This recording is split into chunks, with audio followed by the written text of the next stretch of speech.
The Epistle of James. James 5.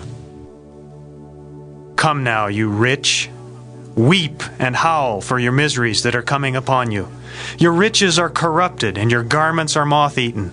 Your gold and silver are corroded, and their corrosion will be a witness against you, and will eat your flesh like fire.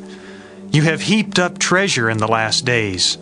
Indeed, the wages of the laborers who mowed your fields, which you kept back by fraud, cry out, and the cries of the reapers have reached the ears of the Lord of Sabaoth. You have lived on the earth in pleasure and luxury. You have fattened your hearts as in a day of slaughter. You have condemned, you have murdered the just. He does not resist you.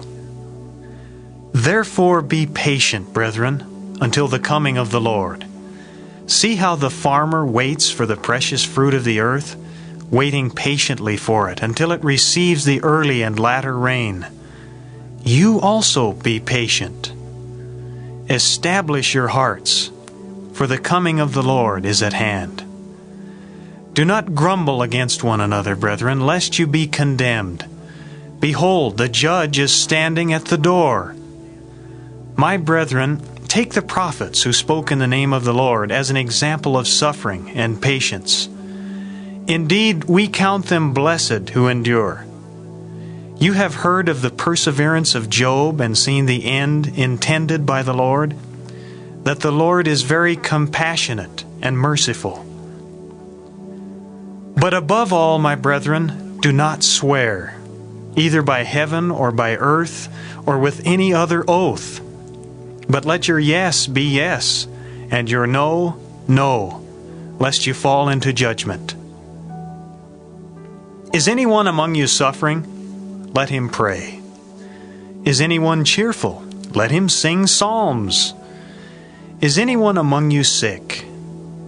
Let him call for the elders of the church, and let them pray over him, anointing him with oil in the name of the Lord. And the prayer of faith will save the sick, and the Lord will raise him up. And if he has committed sins, he will be forgiven.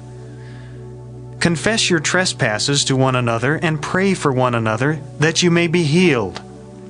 The effective, fervent prayer of a righteous man avails much. Elijah was a man with a nature like ours, and he prayed earnestly that it would not rain. And it did not rain on the land for 3 years and 6 months. And he prayed again, and the heaven gave rain, and the earth produced its fruit. Brethren, if anyone among you wanders from the truth, and someone turns him back, let him know that he who turns a sinner from the error of his way will save a soul from death, and cover a multitude of sins.